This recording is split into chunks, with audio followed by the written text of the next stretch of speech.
On heating blue coloured powder of copper two nitrate, यानी कि oxidation number copper का यहाँ पर 2 है, ठीक है। In a boiling tube copper oxide black oxygen gas and a brown gas is formed, ठीक है। एक क्या है, अगर कॉपर नाइट्रेट को हम बॉइलिंग ट्यूब में रखते हैं तो क्या निकलता है, कॉपर ऑक्साइड निकलता है जो ब्लैक कलर का है, और साथ ही साथ में एक ऑक्सीजन गैस भी निकलती है, और साथ ही साथ में एक ब्राउन गैस भी बनती है, ब्राउन गैस, ठीक है। ये अलग चीज है। अब वो बोल रहा है कि इसकी एक बैलेंस केमिकल इक्वेशन लिख करके बताओ, ब्राउन गैस जो है उसको आइडेंटिफाई करके बताओ, और टाइप ऑफ रिएक्शन बताओ, और ये बताओ कि पीएच जो होगा वो इस एक्वस सॉल्यूशन का कैसे बनेगा। अगर ब्राउन गैस का अगर हम एक्वस सॉल्यूशन बनाते हैं तो उसका पीएच क्या होगा, ये सब वो पूछ रहा है। अब ब्लू कलर का सॉल्ट हम बेसिकली हीट करना है, रिएक्शन को देख लेते हैं सर। हीट करने के रिएक्शन को देख लेते हैं तो ये क्या होगा सर, ये तो हो जाएगा आपका CuNO3 होल ट्वाइस, ये आपका बेसिकली सॉल्ट है, ठीक है। अब इसको हमको क्या करना है सर, हीट करना है। क्या करना है सर, हीट करना है, ठीक है। तो चलो हीट करेंगे सर, इसको हीट कर लेते हैं। अब हीट करने के बाद बेटा क्या बना लेगा, ये हीट करने के बाद जो है टूटना चालू हो जाता है। तो क्या क्या बना लेगा सर, एक तो आपका कॉपर ऑक्साइड आपको मिल जाएगा, ठीक है।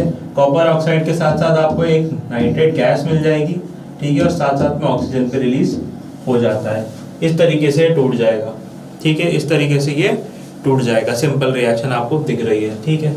अब यहाँ पर सेकेंड वो बोल रहा है बैलेंस केमिकल इक्वेशन है, बैलेंस केमिकल इक्वेशन आपको लिखनी है, ठीक है। तो देख लो यहाँ पर कॉपर कॉपर एक है, समझ में आ रहा है मीनिंग, और बैलेंस भी है। ऑक्सीजन यहाँ पर 6 है, यहाँ पर 1 + 2, ठीक है। 4 ये हो गए, 1 ये हो गया, 5 हो गए, ठीक है। यहाँ पर कितने हैं सर, 6 हैं, ठीक है। तो हमको कहीं ना कहीं ऑक्सीजन बढ़ाना पड़ेगा, ठीक है। और क्या दिख रहा है सर, यहाँ पर नाइट्रोजन देखो, यहाँ पर कितना है सर, यहाँ पर 2 है, नाइट्रोजन यहाँ पर कितने हैं, 1 नाइट्रोजन है। तो मैं नाइट्रोजन को पहले तो डबल करना चाहता हूँ, ठीक है। तो नाइट्रोजन को अगर मैं 2 से मल्टीप्लाई कर देता हूँ तो अभी ऑक्सीजन का नंबर देखो कितना हो रहा है सर। यहाँ पर ऑक्सीजन हो गया सर 2 × 2 = 4 ये हो गए, +1 5 + 2 7, ठीक है ना। 4 5 6 7 यहाँ पर हो गए, ठीक है। अब नाइट्रोजन 2 हो गया यहाँ पर, ठीक है। नाइट्रोजन 2 हो गया यहाँ पर, ये तो बैलेंस हो गया, ठीक है। लेकिन अब आपका जो है वो ऑक्सीजन बैलेंस नहीं है, ऑक्सीजन आपको बैलेंस करना पड़ेगा। यहाँ पर 7 हो गया, ठीक है। तो अगर मैं यहाँ पर 2 से मल्टीप्लाई कर देता हूँ और इसको 4 से मल्टीप्लाई कर देता हूँ, ठीक है, तो करके देखते हैं तो सर हो जाएगा ये यहाँ पर सर, अगर आप यहाँ से 2 से मल्टीप्लाई करोगे इधर 4 से मल्टीप्लाई करोगे तो ये तो सर बैलेंस ही गलत हो गया। चलो एक बार इसको प्रॉपरली करके देखते हैं, ठीक है। रिएक्शन को लिखते हैं स्पाइन से और फिर प्रॉपरली इसको बैलेंस करके देखते हैं, आओ, ठीक है। सर कॉपर, नाइट्रोजन और ऑक्सीजन रिएक्टेंट साइड पे और प्रोडक्ट साइड पे बैलेंस होना है आपका, ठीक है सर। एक एक करके देखते हैं सर। यहाँ पर कॉपर जो है वो कितना है 1, यहाँ पर कितना है सर 1, कॉपर यहाँ पर बैलेंस्ड है। नाइट्रोजन सर यहाँ पर 2, यहाँ पर सर 1, नाइट्रोजन बैलेंस नहीं है।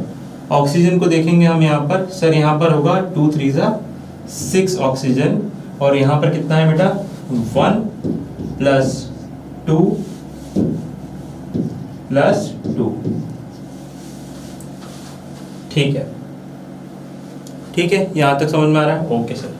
अब अगर मुझे नाइट्रोजन, बेसिकली मैं देखता हूँ ये तो बैलेंस्ड है, ये बैलेंस्ड है, लेकिन ये बैलेंस नहीं है। तो अगर इसको मुझे बैलेंस करना पड़ेगा तो मैं किससे मल्टीप्लाई करूंगा सर, इसको आप 2 से मल्टीप्लाई कर दो। किससे मल्टीप्लाई कर दो सर, इसको अगर आप 2 से मल्टीप्लाई कर दो। अगर मैं इसको 2 से मल्टीप्लाई करता हूँ तो ये भी 2 से मल्टीप्लाई हो जाएगा, ठीक है। तो क्या हो जाएगा सर, ये तो बैलेंस हो जाएगा, बट ये 2 से मल्टीप्लाई हो जाएगा तो हो जाएगा 1 + 4 + 2, ठीक है। क्या हो जाएगा सर 7 हो जाएगा, कि नंबर चेंज हो गया, ठीक है, ओके। अब यहाँ पर नंबर कितना हो गया है, चेंज हो गया नंबर, ठीक है। अब अगर मैं यहाँ पर ऑक्सीजन का नंबर अगर इवन करना चाहूँ, ठीक है, कॉपर का नंबर, क्योंकि नाइट्रोजन का नंबर यहाँ पर अब बैलेंस हो गया है, तो अगर मैं कॉपर का नंबर देखूँ या मैं ऑक्सीजन का नंबर देखूँ तो मुझे बैलेंस करना है। नेक्स्ट वाला देखो सर, यहाँ पर जो है आपका नाइट्रोजन जो है वो बैलेंस हो गया, बट ऑक्सीजन का वो बैलेंसिंग नंबर चेंज करके चला गया। अब यहाँ पर अगर आप देखो सर ये 1, ये 2 से मल्टीप्लाई कर दो आप यहाँ पर, ठीक है, 2 से मल्टीप्लाई कर दो यहाँ पर बेसिकली 4 और 2 से और मल्टीप्लाई कर देंगे यहाँ पर। सर अगर मैं यहाँ पर इसको 2 से मल्टीप्लाई कर देता हूँ, ठीक है, तो ये हो जाएगा 12, ठीक है, ये भी 2 से मल्टीप्लाई हो जाएगा और ये भी 2 से मल्टीप्लाई हो जाएगा, ठीक है। अब अगर मैं इसको 2 से मल्टीप्लाई करता हूँ तो यहाँ भी मुझे किससे मल्टीप्लाई करना पड़ेगा सर 2 से। अगर मैं इसको 2 से मल्टीप्लाई करता हूँ तो मुझे ये भी 2 से मल्टीप्लाई करना पड़ेगा, ठीक है। अब ऐड करके देखते हैं बेसिकली कितना नंबर हो चुका है, ठीक है। सर ये 2 बैलेंस हो गया। सर ये नाइट्रोजन जो है वो 2, ये 4 हो गया नाइट्रोजन। यहाँ पर नाइट्रोजन कितना हुआ सर, यहाँ पर नाइट्रोजन अभी भी 2 ही है, ठीक है, ओके। यहाँ पर नाइट्रोजन 2 है, यहाँ पर 12 हो गए, यहाँ पर 2 + 4 + 2, 2 + 4 + 2 बेसिकली यहाँ पे 2 + 2 कितना हो गया सर 4, 4 + 4 कितना हो गया 8, ठीक है। अब अगर मैं यहाँ पर फिर से फर्दर इसको 2 से मल्टीप्लाई कर देता हूँ तो ये 2 से मल्टीप्लाई हो जाएगा और ये भी कितना किससे मल्टीप्लाई हो जाएगा सर 2 से। अब अगर देखें तो सर ये हो जाएगा 4, ये हो जाएगा 2 × 2 कितना हो जाएगा सर 2 × 2 = 4, 4 × 2 = 8, 8 + 4 हो गया बैलेंस्ड, ठीक है। ये आपकी रिएक्शन आ गई बैलेंस्ड। आए समझ में, ठीक है, सारे बैलेंस हो गए, सारे के सारे देखो एक एक करके सारे बैलेंस हो गया। तो हमें बैलेंसिंग भी सीख ली, ठीक है। सबसे पहले किसको बैलेंस किया सर, हमने कॉपर को बैलेंस किया, फिर नाइट्रोजन को, फिर ऑक्सीजन को। तो बेसिकली थोड़ा सा दिमाग लगाना पड़ता है, ऊपर नीचे करेंगे तो आंसर आ ही जाता है, ठीक है। ओके सर, ये आपका बैलेंस हो गया। समझ में आया किस तरीके से बैलेंस किया? हाँ सर आ गया समझ में, ठीक है, ओके। ये आपका बैलेंस आ गया, ठीक है। अब ये बैलेंसिंग सीखने के बाद फिर अब हम देखेंगे कि नेक्स्ट क्वेश्चन है कि आइडेंटिफाई द ब्राउन गैस, ठीक है। दूसरा क्वेश्चन क्या है सर, ब्राउन गैस को आइडेंटिफाई करना है, तो उसके ऊपर थोड़ा बात कर लेते हैं सर। ब्राउन गैस को अगर आइडेंटिफाई करना है तो किस तरीके से ब्राउन गैस को आइडेंटिफाई करेंगे सर? ब्राउन गैस जो है वो आपकी ब्राउन गैस जो है वो नथिंग बट NO2, जो आपकी नाइट्रेट गैस है यही है ब्राउन गैस। क्या है आपकी? यही ब्राउन गैस, ठीक है। ब्राउन गैस क्या है आपकी? नाइट्रेट गैस, ठीक है। यानी कि आपका ब्राउन गैस ये रहा। अब वो बोल रहा है कि इस टाइप की रिएक्शन, किस टाइप की बेसिक रिएक्शन क्या है ये? जब आप देख रहे हो कि कोई एक कंपोनेंट है हीट की वजह से वो टुकड़ों में टूट रहा है, तो उसको हम क्या कर देंगे सर? अगर कोई एक चीज हीट की वजह से टुकड़ों में टूट रही है तो उस रिएक्शन का टाइप हो जाता है sir thermal decomposition reaction. Thermal decomposition reaction,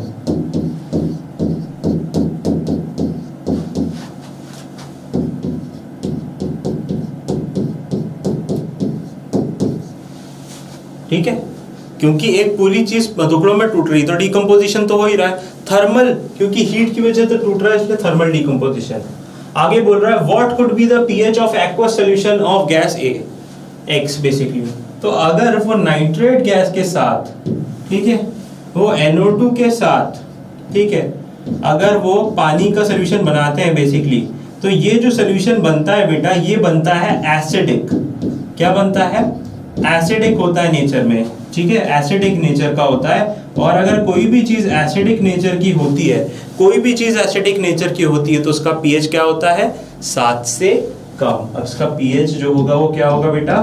वो होगा 7 से कम।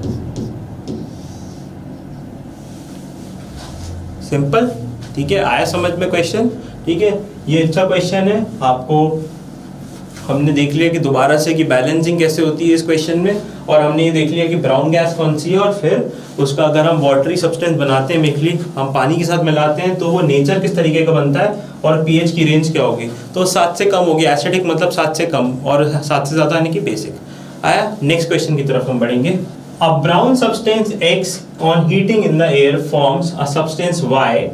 When hydrogen gas is passed on overheated Y, it again changes itself into X. Name the substance X and Y. Name the type of the reaction during both the changes. Write the chemical equations of reaction. ठीक है, CC 2016 का question है, अच्छा question है। वो क्या क्या बोल रहा है देख रहे हैं आप यहाँ पे। ब्राउन सब्सटेंस है X, जिसको हीट करोगे एयर में तो बन जाएगा Y, ठीक है। और हाइड्रोजन गैस जब इसमें से पास कराओगे तो क्या हो जाएगा, वो Y वापस X बन जाएगा, ठीक है। पहले हाइड्रोजन गैस में पास कराओगे तो Y वापस क्या बन जाएगा, X बन जाएगा। इस रिएक्शन को आपको बताना है X और Y क्या है, फिर आपको बताना है कि केमिकल रिएक्शन है, किस किस तरह के दो चेंजेस आ रहे हैं इसमें आपको ये बताना है। और उसके बाद फिर आपको बताना है कि केमिकल इक्वेशन बना के बतानी है, इसकी लिख के बतानी है कि देखो किस तरीके से सॉल्व होगा ये क्वेश्चन। बेटा इस रिएक्शन में अगर आप देखो तो आपको आइडेंटिफाई होना बहुत डिफिकल्ट नहीं है कि जो पहला आपका X है वो एक्चुअली में कुछ नहीं है, वो है आपका कॉपर, और जो Y है वो है आपका कॉपर का ऑक्साइड यानी कि कॉपर ऑक्साइड, ठीक है। अब ये कैसे समझ में आएगा, इसको फॉर्मूले से देखेंगे हम, ठीक है।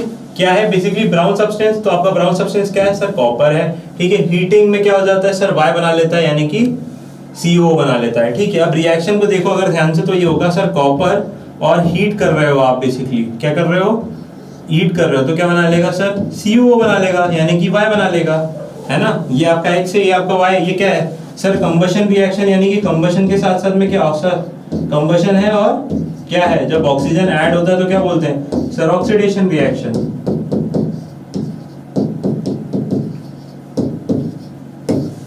कंबशन के साथ साथ में ऑक्सीडेशन रिएक्शन, ठीक है।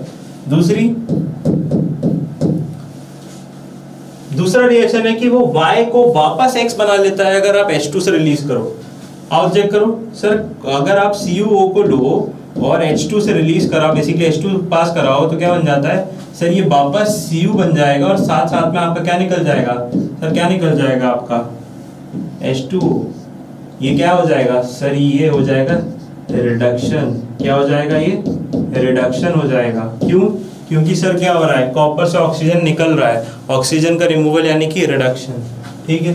आया समझ में, ठीक है। इस तरीके से केमिकल रिएक्शन आपको पता चल गई, X और Y कौन कौन से फॉर्मूला होता पता चल गया। बहुत ही बेसिक सा क्वेश्चन है और बहुत ही बेसिक से इसके आंसर है, ठीक है। अच्छा क्वेश्चन है, आपने इसको सॉल्व करना है, देखो इसको बहुत अच्छे से समझ लो, ठीक है। बहुत सिंपल सा क्वेश्चन था, ठीक है। हमने दोनों का टाइप्स भी बता दिए कि आपका कॉपर किस तरीके का है, कंबशन रिएक्शन, और दूसरा वाला रिएक्शन जो है वो आपका रिडक्शन रिएक्शन, ठीक है।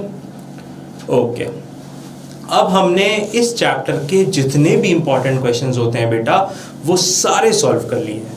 हमने इस क्वेश्चंस को इस तरीके से सॉल्व करा है कि आप को दिमाग में बैठ जाए, हर एक तरह के जितने भी इंपॉर्टेंट रिएक्शंस हैं आपकी बुक में दिए हैं, एनसीईआरटी एग्जाम्पलर में दिए हैं, हमने सब कवर कर लिए हैं। सारे इंपॉर्टेंट क्वेश्चंस जो अभी तक के एग्जाम्स में पूछे गए हैं सारे के सारे हमने कवर कर लिए हैं। क्वेश्चंस आपको एकदम याद हो जाने चाहिए बेसिकली अब इस टाइम तक, ठीक है। अभी तक जुड़े रहने के लिए बहुत बढ़िया, थैंक यू। अब इसके आगे हम आएंगे नए चैप्टर में, और नेक्स्ट चैप्टर में और इंटरेस्टिंग क्वेश्चंस करेंगे। हम क्या टारगेट कर रहे हैं कि आप सारे क्वेश्चंस को अच्छे से सॉल्व करो और अच्छे से अच्छे मार्क्स गेन करो, क्योंकि ये क्वेश्चन पेपर सीरीज बनाने का बेसिकली फॉर्मूला क्या है या मेथडोलॉजी क्या है कि आपकी प्रैक्टिस बनी रहे। जितनी प्रैक्टिस आप करोगे, जितनी प्रैक्टिकलिटी से आप क्वेश्चन को सॉल्व करोगे, जितने रीजनिंग आप देखोगे, जितने स्टेटमेंट्स आप देखोगे, सारे के सारे आपके दिमाग में क्या हो जाएंगे, फीड हो जाएंगे। सर तो सो करके उठा करके आप पूछोगे ना सर इस क्वेश्चन का आंसर क्या है, तो हम आपको इजीली आंसर कर पाएंगे, ठीक है। तो इसलिए इसी के साथ हमारा पहला चैप्टर हम ओवर करते हैं, ठीक है। मिलते हैं नए चैप्टर के साथ। Till then happy learning, stay healthy, ठीक है, और एंजॉय भी करो। Okay bye.